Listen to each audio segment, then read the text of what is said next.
Selamat sore rekan-rekan sekalian. Senang sekali bisa share lagi ya tentang analisis keuangan dari salah satu emiten yaitu dengan kode AKRA ya atau AKRA ya lewat RTI Bisnis ya. Oke, bertemu kembali. Kita akan analisis dan ulas harganya pada hari ini ya, tanggal 5 bulan 7 tahun 2024 ya. Posisi IHSG pada hari ini meningkat ya 7.250-an selama beberapa hari ini ya, naik terus ya setelah turun di bawah 7.000 sekitar mungkin satu minggu yang lalu ya, seperti itu. Nah, oke ya, kita melihat perusahaan ini AKRA ya pada harga 1.565 per lembarnya. Apakah waktunya untuk diakumulasi atau take profit ya. Nah, sekali lagi ini adalah analisis secara pribadi lewat RTI Bisnis.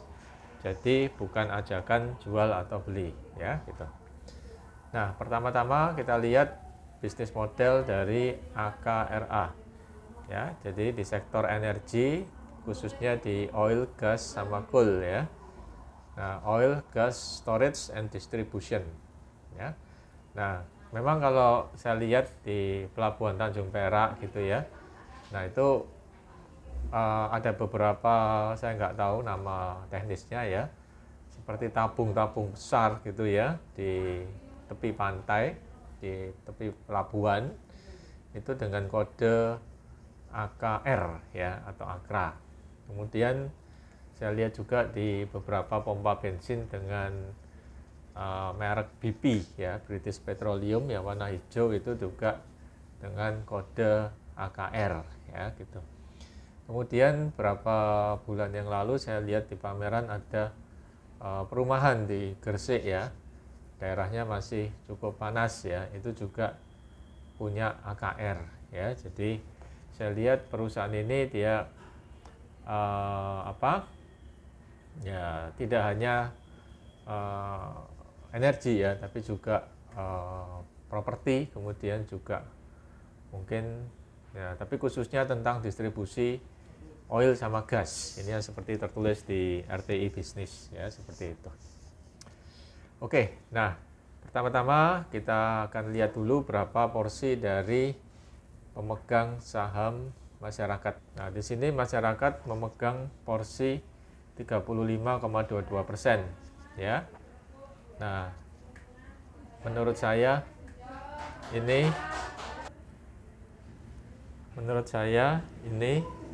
porsi 35,22 ini adalah udah masih ideal ya. Jadi nggak lebih dari sepertiga ya. Kalau terlalu banyak porsi masyarakat, nah nanti bisa jadi responsibility dari pemilik itu jadi berkurang ya. Kalau kayak gini kan mereka pemilik masih memegang 2/3, jadi mereka bertanggung jawab atau punya sense of belonging untuk menjalankan perusahaan dan survive secara maksimal ya, seperti itu. Secara pribadi menurut saya ya. Jadi ini masih oke ya, porsi 35,22% untuk retail ya, seperti itu. Kemudian ketika kita berinvestasi, jangan lupa juga untuk melihat ya siapa pengendalinya. Ya, apakah mereka profesional, apakah mereka cukup dapat kita percaya, apakah mereka punya track record yang baik ya, seperti itu. Ya, kalau saya lihat di sini nama-nama yang ada di sini menurut saya secara pribadi oke ya, apalagi mereka pernah melakukan public expose ya, kira-kira akhir tahun lalu ya, seperti itu ya. Nah, kemudian masuklah kita pada key statistics atau ukuran-ukuran keuangan ya. Nah, ya kita lihat dari IPS-nya ya. Yang saya lihat adalah EPS, earning per share.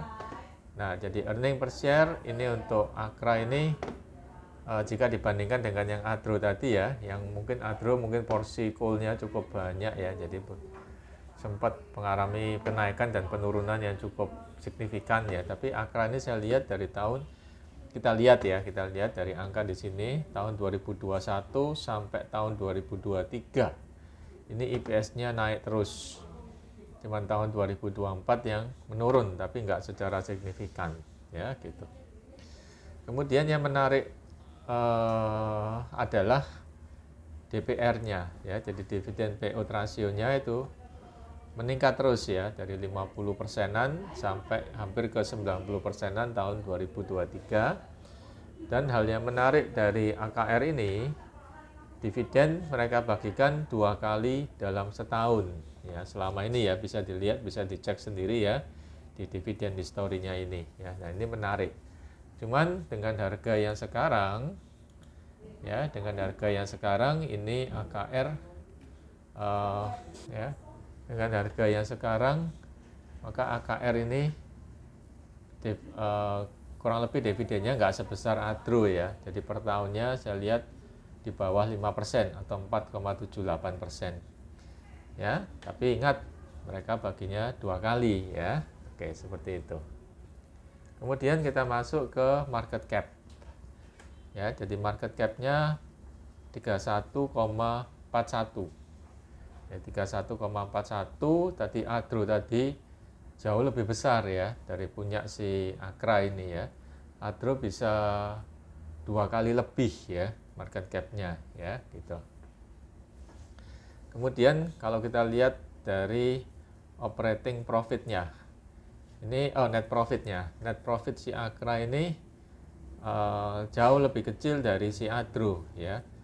600 miliar sedangkan Adro tadi sampai beberapa triliun ya, seperti itu ya. Nah, kemudian ya yang terpenting yang kita lihat adalah valuasinya, ini penting ya. Nah, ternyata angka-angka yang dipunyai Akra itu tidak semenarik menurut saya ya dengan yang dipunyai sama Adro. Ya, jadi Adro tadi PER-nya di bawah 10, ini Akra PER-nya di atas 10 yaitu 13 sekian ya. Kemudian PBV-nya entah kenapa Adro PBV-nya jauh lebih bagus ya di bawah 1, sementara Akra ini lebih dari 2 ya, jadi 2,65. Menurut saya ini dinilai oleh investor ini tinggi banget ya perusahaan ini ya, jadi 2,65. Jadi ibaratnya itu ya mahal gitu ya, tapi ya entah kenapa dia harga ini dia terus naik. Jadi dan Akra ini kalau saya nggak salah sudah ESG juga ya gitu ya. Jadi memang kalau secara angka ini tidak sebagus Adro, tetapi Akra ini entah kenapa diminati gitu ya sahamnya ya. Jadi nilai sahamnya itu dalam beberapa tahun terakhir ini relatif naik terus ya. Oke ya, seperti itu. Nah, tulis di kolom komentar ya, apa yang menyebabkan Akra bisa harga sahamnya bisa jauh lebih naik ya dibandingkan dengan si Adro ya, meskipun secara angka-angka di sini Adro jauh lebih baik ya, seperti itu. Nah, kemudian kita lihat ke net profit marginnya juga nggak sebesar Adro ya, dia 6%. Kemudian ROE-nya lumayan sama ya, 20%, sama kayak si Adro tadi. Kemudian likuiditasnya, DER-nya juga cukup besar. Ya, jadi DER-nya lebih dari 1 kali ya, ini 1,32 kali ya ini. Menurut saya ini cukup besar ya, dan persediaan kasnya tidak sebesar Adro yang sampai 1,8 ya kalau saya nggak salah. Ini cash rasionya dia si Akra 60%, hampir 60% ya, 60% aja ya, seperti itu ya jika dibandingkan dengan si Adro ya, seperti itu. Kemudian kalau kita lihat secara grafik ya dari neraca, maka ekuitas itu juga cenderung naik, tapi liabilities juga cenderung naik. Jadi beda dengan Adro tadi ya yang itunya grafiknya cukup lebih, menurut saya lebih bagus ya. Jadi ekuitasnya naik, liability-nya turun. Nah, ini dua-dua naik ya, seperti itu. Oke, kemudian nah ini yang menarik ya dari si Akra ini ya. Jadi Akra ini sejak tahun 2020 pada titik harga terendahnya naik terus sampai sekarang ya. Nah, ya, naik terus sampai sekarang ya, bisa dilihat ya. Nah, tulis di kolom komentar apa yang menyebabkan saham ini diminati oleh para investor ya, sehingga dinilai sampai 2,65 ya untuk PBV-nya ya, seperti itu. Dan tapi pada berapa bulan terakhir ini ya, kita lihat ini yang 3 tahun, ini yang 1 tahun, ini harga sekarang itu sama atau kurang lebih sama kayak harga awal tahun. Nah, ini yang cukup menarik ya. Jadi bagi teman-teman yang merasa harga di sini relatif murah dan bisa untuk akumulasi, maka ya mungkin silahkan ya. Nah, menurut saya secara pribadi ya, jadi harga di awal tahun yang sama dengan kurang lebih sama dengan harga sekarang ini relatif masih bagus ya kan. Ya, mengingat dia sejak tahun 2020 tidak pernah turun ya, relatif dia naik terus ya harga sahamnya. Ya, entah kenapa ya, meskipun DER-nya tinggi, PBV-nya tinggi, PER-nya tinggi, tapi harganya juga naik terus ya, seperti dan market cap-nya juga nggak sebesar Adro, tapi dia harganya naik terus ya gitu. Tapi yang membuat saya impress yaitu tadi ya, jadi pengembangan pompa-pompa bensin BP ya, kemudian juga itu ya adanya, saya nggak tahu ya, ada tabung-tabung besar yang di Tanjung Perak itu saya sering lihat tuh punya AKR, dan juga kayaknya perusahaan ini cukup ekspansif ya di tengah situasi yang sekarang ya, yang dimana nantinya bisa jadi kalau perekonomian Indonesia lebih pulih ya di tahun 2027, bisa jadi perusahaan ini akan jauh lebih berkembang ya, karena pada saat itu kan properti kan mulai pulih juga ya, seperti itu ya, dan properti juga salah satu tempat investasi dari Akra ini ya. Jadi menurut feeling saya perusahaan ini masih prospek ya, dan apabila perusahaan ini prospek maka ya mestinya harga sahamnya juga ikut terkerek ya. Oke ya, dan kondisi seperti ini aja harga sahamnya masih tinggi ya harganya ya, apalagi kalau nanti kondisinya udah betul-betul bisa pulih ya, seperti itu. Kemudian yang nggak boleh teman-teman lupakan juga adalah coba intip websitenya ya. Saya sudah intip websitenya si AKR ini ya, saya sudah intip sebentar dan saya lihat cukup menarik ya. Ya, cukup menarik ya websitenya ya. Jadi memang ya Indonesia adalah negara kepulauan terbesar di dunia dengan lebih dari 260 juta penduduk. Namun, TIK menjadi hal penting dalam berbisnis di Indonesia. Ini aja, karena saya bukan ngajak beli atau jual, bukan ya, saya hanya review ya, dan pendapat pribadi ya. Oke ya, jadi seperti itu aja ulasan saya tentang Akra ya. Nah, jadi kesimpulannya kalau harga 1565 untuk saat ini bagaimana? Menurut saya beda dengan yang Adro tadi ya, yang saya masih nunggu ke 2600 karena mungkin pernah belinya 2600 dan dia kayaknya cyclical, lebih ke cyclicalnya lebih kentara ya, jadi kemungkinan bisa turun ke 2600.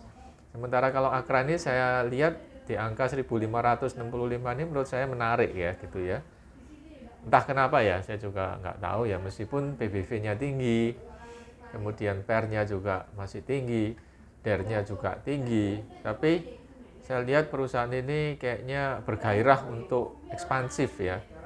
Nah, tapi ya mungkin ekspansinya untuk 1-2 tahun ini nggak bisa maksimal ya, karena tapi akan jauh lebih maksimal nanti pada tahun 2027 ya. Jadi seandainya saya ada budget lebih, menurut saya kepingin ya untuk masuk ke Akra dengan posisi harga 1.500-an ya. Tapi sekali lagi ini bukan ajakan jual beli, semuanya harus dianalisis, dan untung atau rugi, floating loss atau floating profit adalah kembali ke masing-masing investor.